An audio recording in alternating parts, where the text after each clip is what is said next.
An important note, success is an often ambiguous, elusive word that can sometimes do more harm than good. It should hold a personal definition that you yourself develop for yourself. This is obvious, but we forget that, and this definition is likely to evolve and change throughout your life. I'm not here to sell you a definition of success. That's something only you can figure out for yourself. By the way, I have a special announcement at the end of this video, so stick around for that. Alright, onto the video.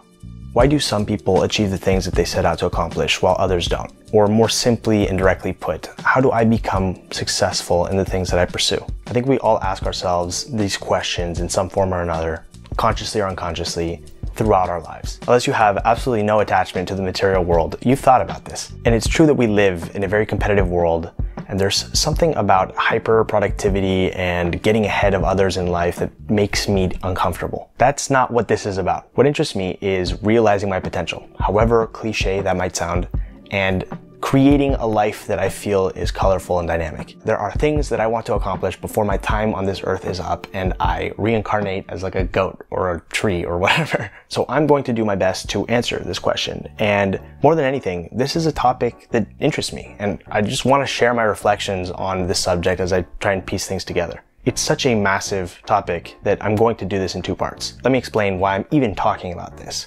Last year, I stumbled on this idea that really struck me and that I haven't really been able to stop thinking about since. What I'm realizing is that there are a lot of invisible forces that shape our lives. And one of them is what I like to call the law of momentum, and that's what I want to break down in this video. It's the idea that ordinary people can achieve extraordinary results through the compounding effect of little decisions and little actions. And it's actually a lot more than that, but that's a good starting point. Now again, there's a lot that goes into this. This can be an extremely constructive or destructive force in our lives, depending on a variety of factors. Understanding this idea has helped me get unstuck. It has shifted my focus from short-term results to building momentum. And so because this is kind of an abstract concept, I'm going to use an analogy that I think most of us are at least somewhat familiar with.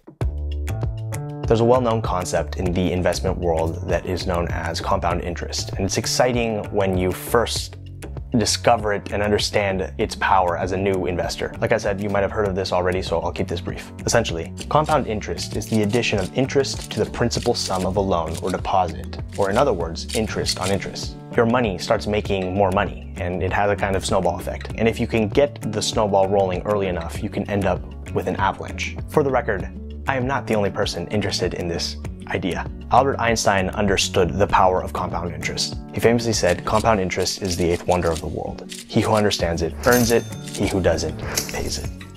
It is believed that he also said that it is the most powerful force in the universe.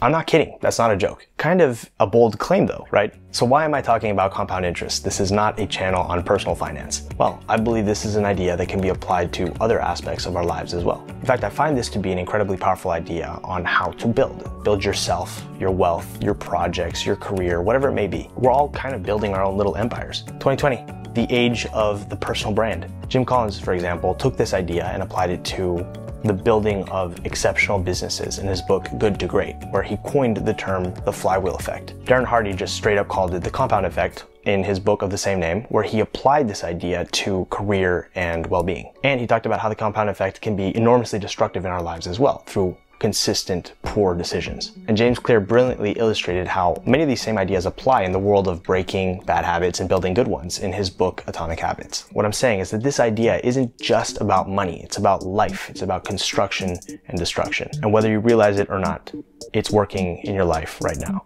How it works.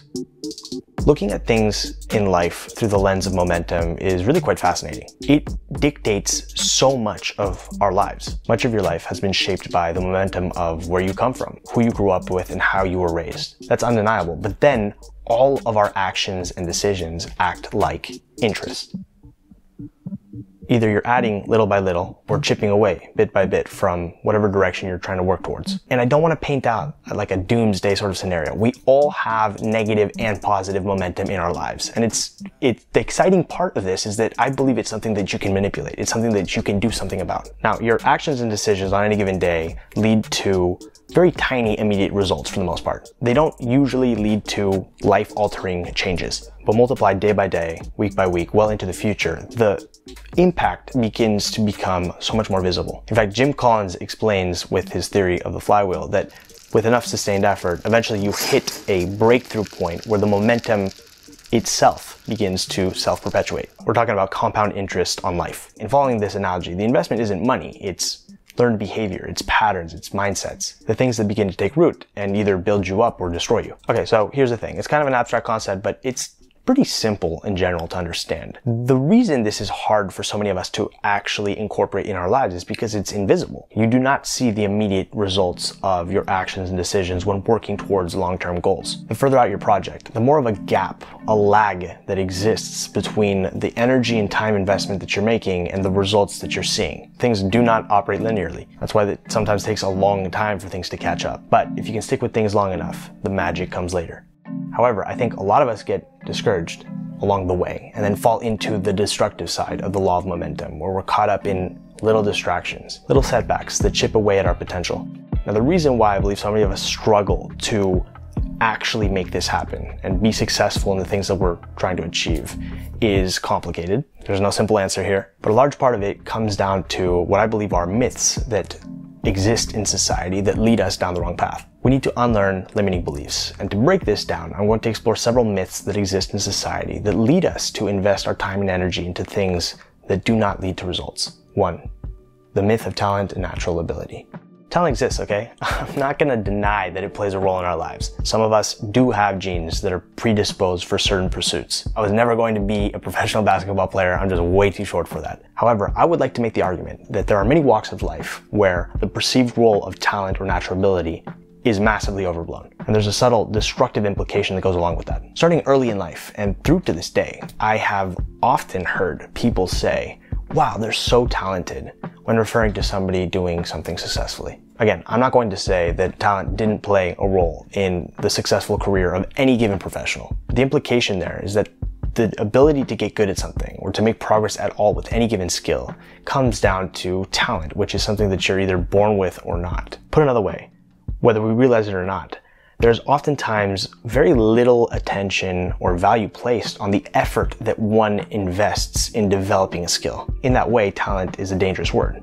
Experts are digging into what really goes into mastery of a skill. And consistently, there is no shortcut. Even what we consider to be child prodigies have already invested thousands of hours of concerted practice and effort to get to where they're at. There may not actually be any shortcut. Instead, there might actually be a better way to evaluate ability and how to develop it. Over the last few decades, researchers have been placing a new focus on persistence and how this single trait can help predict the future success of any given individual. Instead of focusing on talent versus non-talent, researchers have been approaching things in terms of persisters versus non-persisters, which are attitudes that start to become visible in childhood. Psychologist Carol Dweck has done a lot of very interesting experiments with children in this field of psychology, and she writes, acquired beliefs play a critical role in how well people function. Some people have a fixed or entity theory, believing that their qualities, such as their intelligence, are simply fixed traits. Others have a malleable or incremental theory, believing that their most basic qualities can be developed through their efforts and education. Research shows that people with a malleable theory are more open to learning, willing to confront challenges, able to stick to difficult tasks, and capable of bouncing back from failures. So while I'm not saying to completely ignore the fact that some of us are probably at some level predisposed for certain things, I'm saying that in all likelihood, the playing field isn't level when we all start out. But there's not a whole lot you can do about that specific fact. The Stoics would say, what can you do about this in terms of your own attitude? I think they would say this is not about the ability that you're born with. This is about the effort and energy that you're willing to invest in finding solutions and solving problems. And in that framework, your potential is only really dictated by the amount of effort that you're willing to put in. What I'm saying here is that effort and strategy seem to count for more than we think it does. And that's an idea I'm going to come back to a little bit later on here. 2. The myth of good fortune. This can almost be considered a part 2 to the previous myth. Another thing I remember kids saying all the time to each other whenever anyone did anything well was, oh, you're so lucky. almost as like a synonym for congratulations. An idea that I explored in a recent newsletter is that we are obsessed with luck. And without the bigger picture, which none of us have, it's impossible to know what really is and isn't good luck. I then linked to a Zen proverb that brilliantly illustrates my point. It's commonly known as maybe so, maybe not. And the proverb does a great job of challenging our ideas around good fortune. So here we go, I'll give you just a very brief recap. A farmer and his son have a horse, a stallion, that help them make a living. And one day, this stallion runs away. And the neighbors go, "Oh, what poor luck." And the farmer just shrugs and says, "Maybe so, maybe not, we'll see." So a few days later, the stallion returns with a few wild mares with it. So several horses come back. And the neighbors see this and go, "Oh, what incredible fortune." And the farmer looks at them and shrugs and goes, "Maybe so, maybe not, we'll see." A little while later, the son is trying to break one of the mares and he falls off and breaks his leg. And the villagers, who are just observing everything that's happening with this farmer and his son, see this and they go, "Oh, what poor fortune." And the farmer just looks at them and shrugs and goes, "Maybe so, maybe not, we'll see." The next day, the army comes and they're looking for able-bodied men.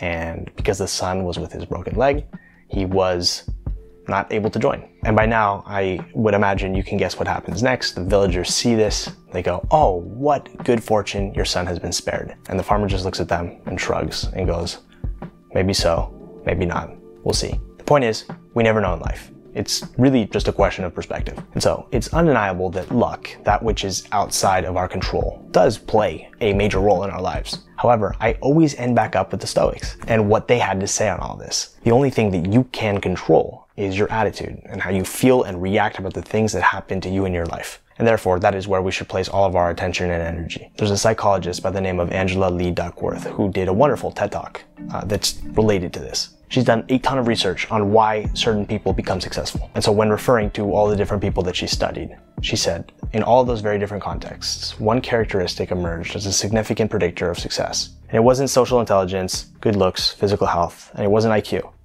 It was grit. Grit is passion and perseverance for very long-term goals. Grit is having stamina. Grit is sticking with your future, day in, day out, not just for the week, not just for the month, but for years. Grit is living life like it's a marathon, not a sprint. I know I include a lot of quotes on this channel, but there's something about crystallizing that idea in that quote is just phenomenal. Like, yes, she's totally right. By her description, grit seems to be about sustained effort. Like if this were an equation, effort plus time equals grit. Now, the tricky thing about this is that even Duckworth herself has stated that there's so much we still don't understand about grit. Like, where does it come from? She did say, though, that grit is usually unrelated or inversely related to measures of talent. She does speak about the link between grit and what is known as growth mindset, which is related to the persist or non-persister idea that I spoke about earlier.